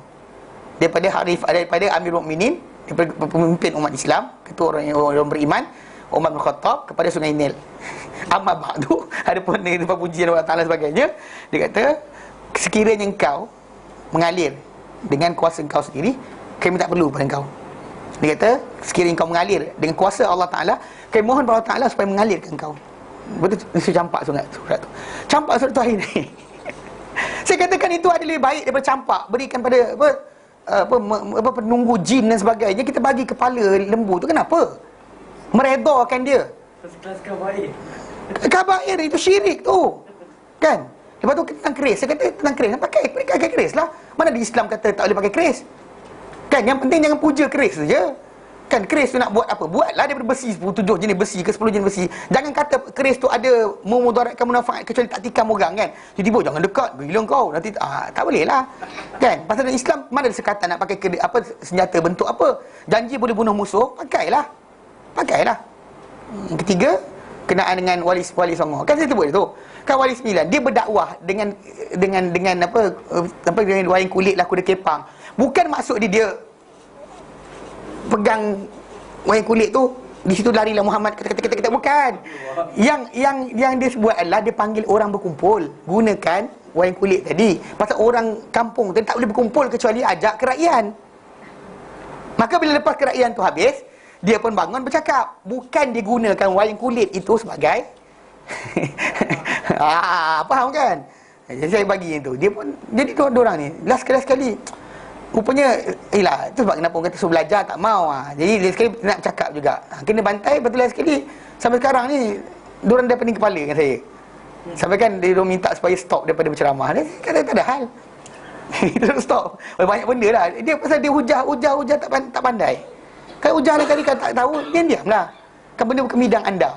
Kan sebut bahagian berkenaan persatuan, silalah. Persilatan silakan, tapi berkenaan agama janganlah.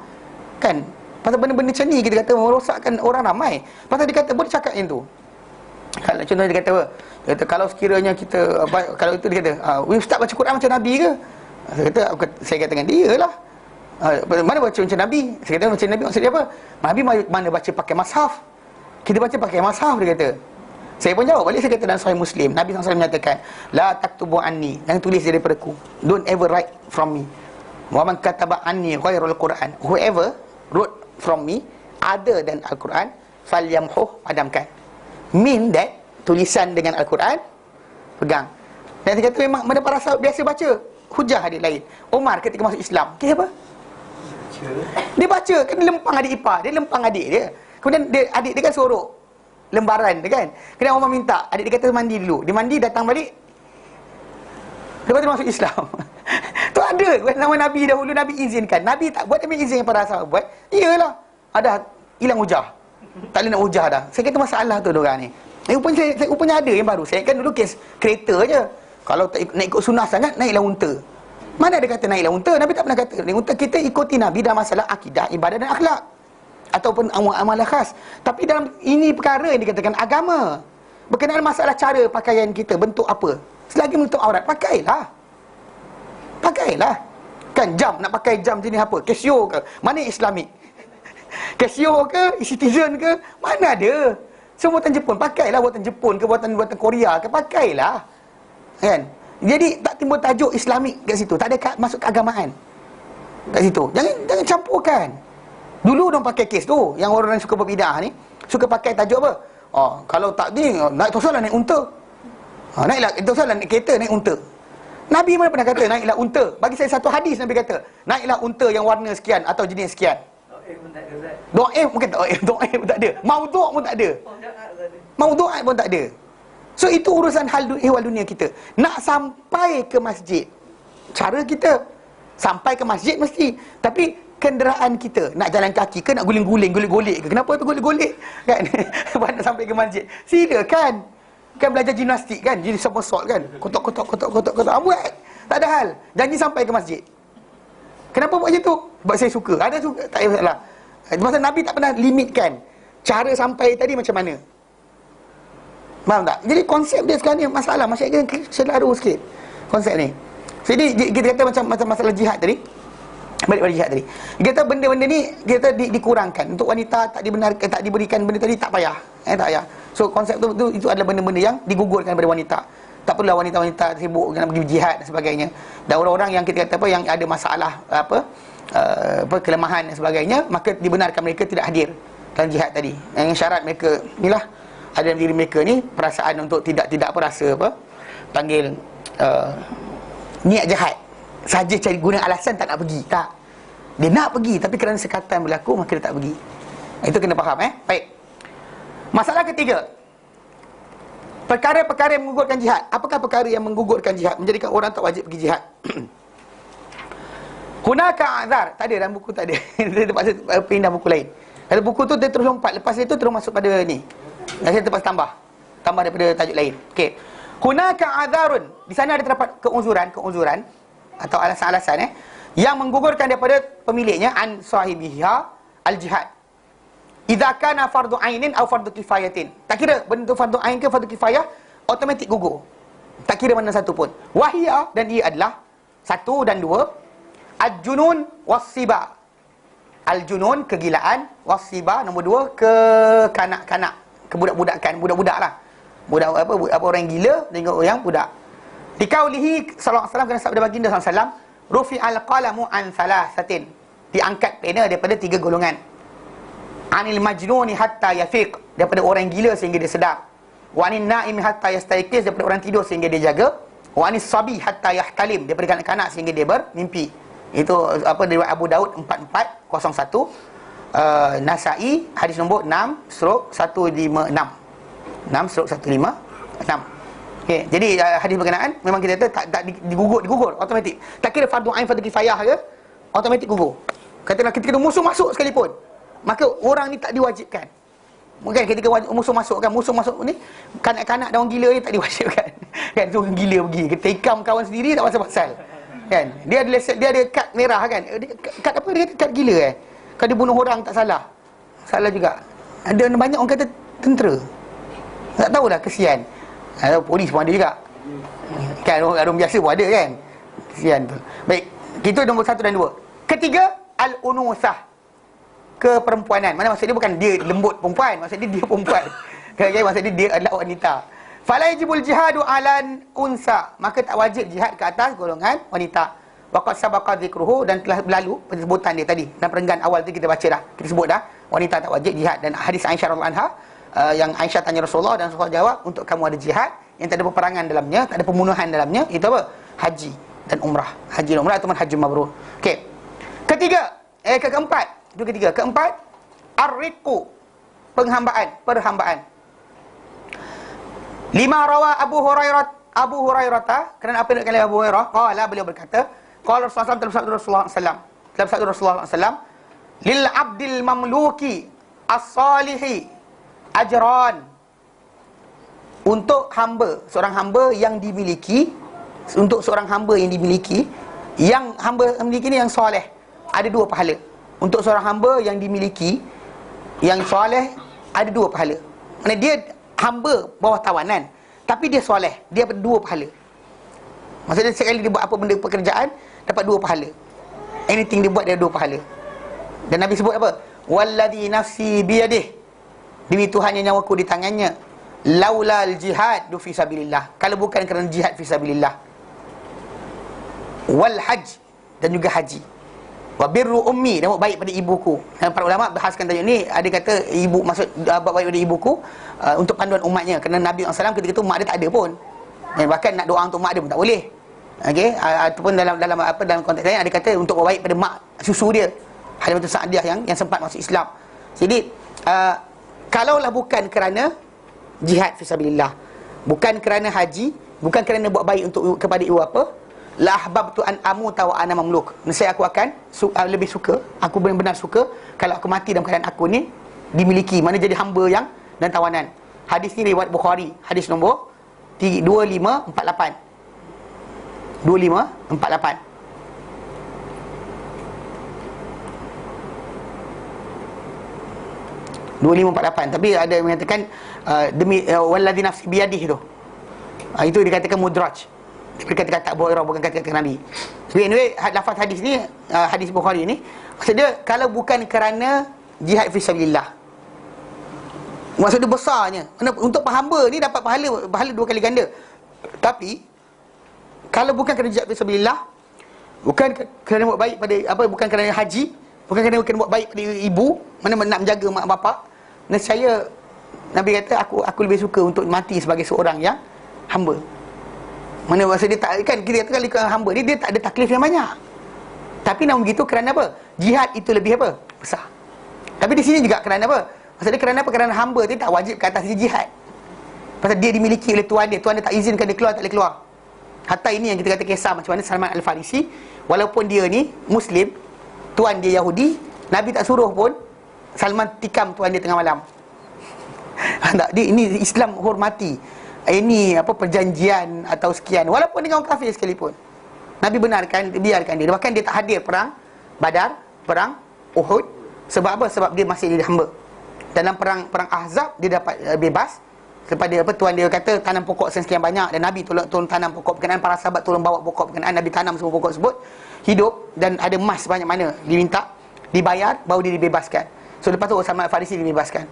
Dan dia lah beri idea kepada Nabi SAW supaya digali parit untuk menyekat tentera musuh daripada datang dekat ke Madinah. Nabi jadi perang Parsi, dia gali. Ni kita kata dalam ni bukan doa aje. Doa ya Allah kan, kalau kita kan boleh Jibril korek aje. Gali besar. Pasal kuda pun tak lepas. Kalau dia kata nak lompat tu kuda tak lepas. Kalau dia kata kuda lepas tak guna, gali. Pasal orang sana kan, kalau datang tu dah puluhan ribu. Dan datang 10,000. Diorang sampai itu tak lepas. Kalau dia kata gali parit tu kecil, langkau je lah. Apa masalah dia? Dapat lepas seorang pun dah dahsyat. Kan dapat seorang ni nak bunuh ramai, dahsyat dah. Lain-lain akan semangat nak lompat, tapi kerana parit tu besar. Dan parit tu tutup balik lah lepas dari tu. Cuma kisah nak katakan bahawa parit tu digali, kan? Dan kita kata para sahabat kerahkan usaha dan tenaga. Bukan hanya ni kena ingatkan, bukan nyanyi.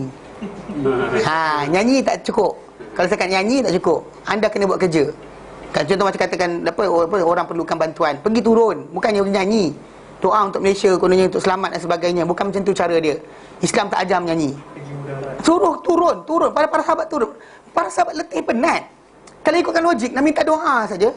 Nabi boleh. Jibril AS besar tak besar dia buka satu sayap dia. Sayap dia buka satu je sayap dia.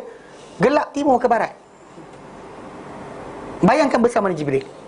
Dan kadang kisah berkenaan kampung kaum Nabi Lut. Nabi Lut AS, kaum dia tu diangkat kampung tu, diterbalikkan, dihempaskan ke bumi. Besar tak besarnya malaikat Allah Ta'ala. Kalau ikut logik, tak perlukan usaha, tak perlu effort. Macam tu je Jibril cueh dengan kuku dia kek gitu je. Tak payah dah umat Islam macam alhamdulillah, tak payah gali-gali kan, baca sekian terus jadi. Nampak? Mana ada Islam ajar macam tu? Anda kena letih penat, turun kan, turun dalam tu, buat kerja. Bukannya suruh kita kata kita doa je nanti selamat. Tak, bukan macam tu cara dia. Ni kita kata kena faham betul-betul. So gali parit berkenaan, Salman Al-Farisi tak ada, dia bagi idea berkenaan sebut 2 peperangan sebelum tu dia tak boleh masuk. Kenapa? Dia masih hamba. Nabi tak suruh pula dia keluar sendiri. Lawan je tuan kau, peduli apa? Kalau kita kan lantak je di kafe tu. Tak. Betul tak?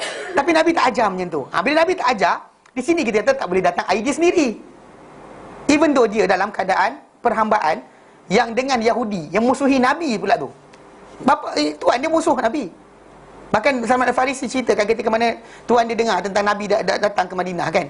Diorang siap kata, celakalah anak dia sebut nama ibu kepada Aus dan Khazraj punya keturunan. Dia telah bawa balik sekian. Untuk sekian. Lepas tu dia Salman Farisi daripada atas pokok tamar turun. Ia ke dah datang. Tuan dia tempang kan, pukul dia. Ada dia cari Nabi, lepas tu dia cari makanan, tengok nak test Nabi. Dia tengok ada tak tanda-tanda yang dia belajar yang mengetahui ini Nabi ni adalah utusan Tuhan, Nabi akhir zaman yang betul. So mula dia bagi sedekah, Nabi tak makan. Dia bagi kedua hadiah, makan. Kali ketiga dia cari khatamun nubuwah, belakang badan Nabi, nak tengok. Nabi perasan dia nak tengok, Nabi jatuhkan, dia datang peluk Nabi, menangis, menceritakan tentang kisah dia cari Nabi SAW. Tapi kisah tadi Nabi tak suruh dia lawan pun tuan dia. Faham tak? Walaupun dia benar, dia mukmin, Muslim, tapi tuan dia Yahudi sekalipun tak disuruh langgar perjanjian. Kan? Ini ikut logik kita, langgar, bunuh, ialah tuan dia jahat. Tapi masih lagi tidak, Nabi tak ajar macam tu. Nampak? So, jadi perhambaan dia itu menyebabkan dia tersekat daripada keluar untuk berjihad. Kelima dan keenam. 5 dan 6, ad-dha'ful badani, lemah badan. Jalan-jalan je mengah.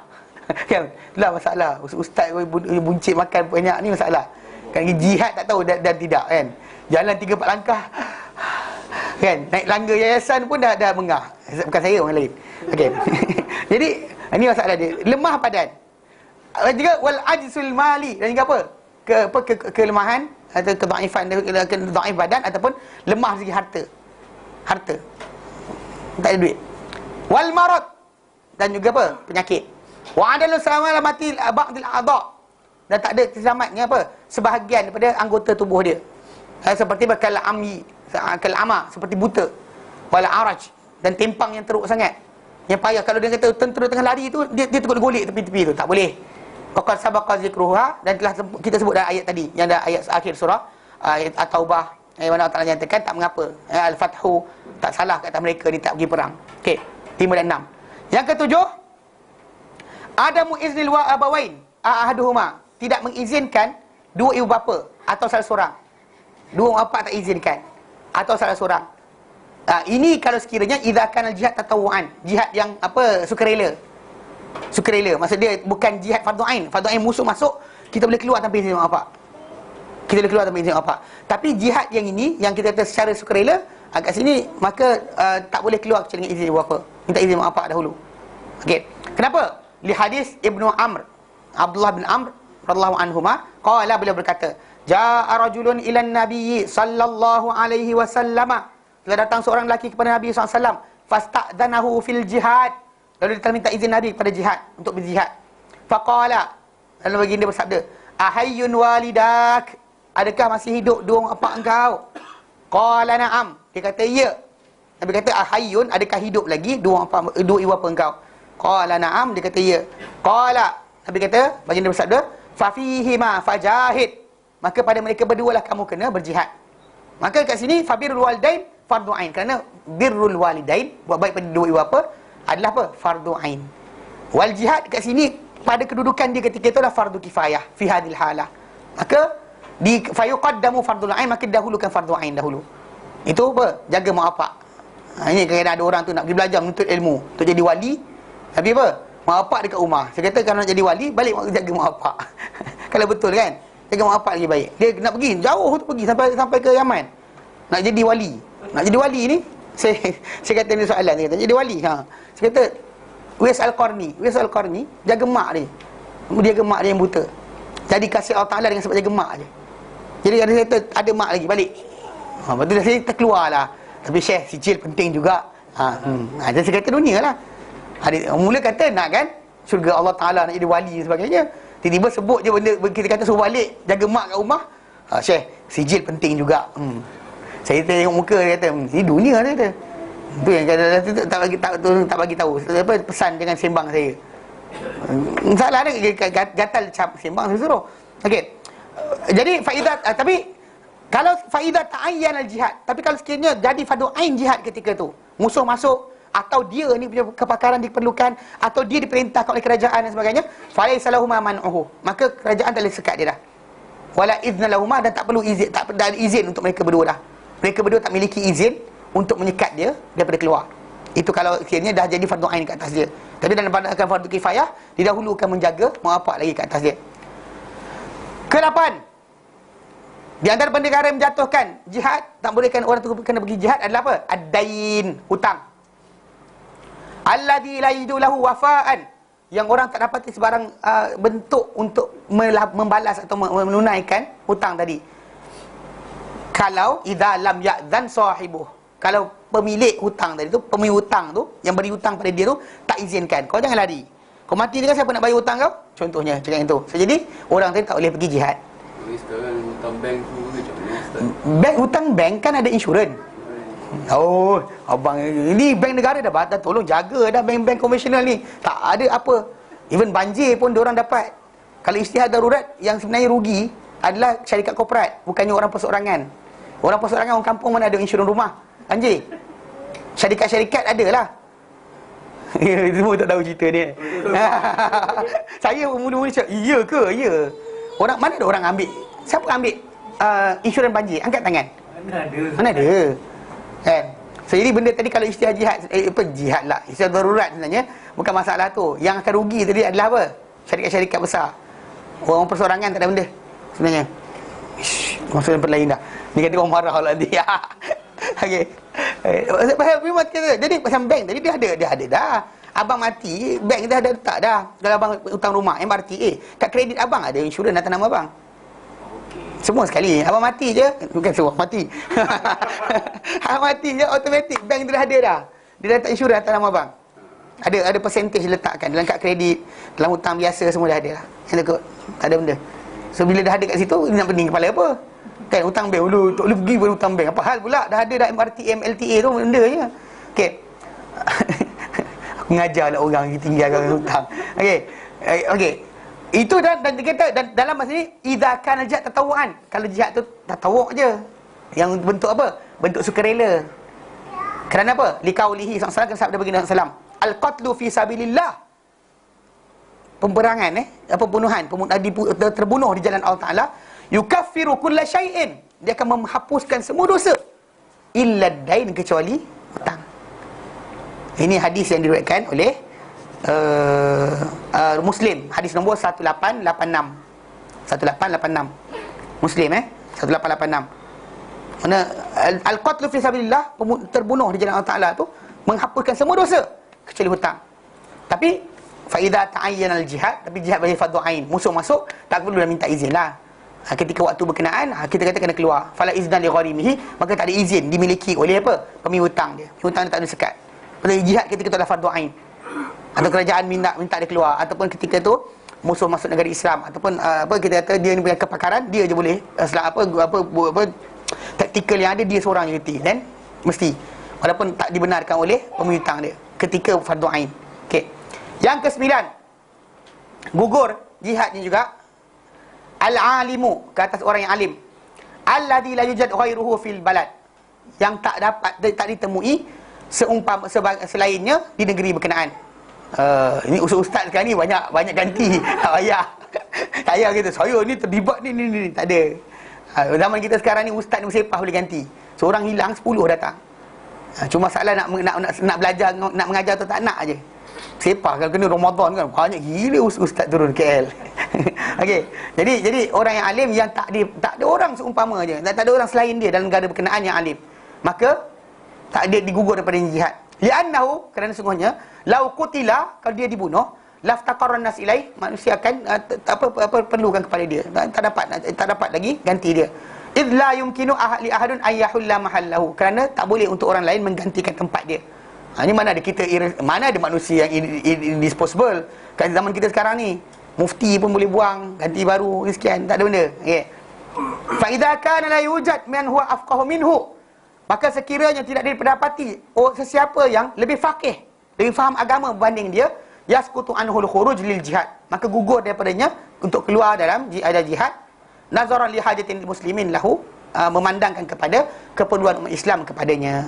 So, ini orang-orang yang kita kata 9 golongan yang digugur dari mereka ni jihad. Jihad dia tak boleh tergugur dengan mereka dalam keadaan tertentu lah. Macam ada macam apa dalam tatawuk tu, tapi dalam konteks yang lain, kita tatawuk atau tidak, benda tadi kita kata tak gugur langsung. Contoh macam wanita kan, tak kira fardu ain ke fardu kifayah ke, sukarela ke, perang terpaksa, jihad terpaksa ke, tetap mereka tak wajib. Orang gila perempuan dengan orang gila dan juga orang budak-budak pun sama juga. Tapi yang hutang, yang izin mak bapak dan sebagainya, benda itu dalam keadaan di mana dalam kedudukan fardu kifayah saja. Fardu ain dia boleh keluar. Jelas? Jelas? Okey, baik. Berhenti kat sini. InsyaAllah nanti kita masuk pada buku kita balik minggu depan. Wallahu a'lam. Wassallallahu ala sayyidina Muhammad wa sallam alhamdulillahi alamin.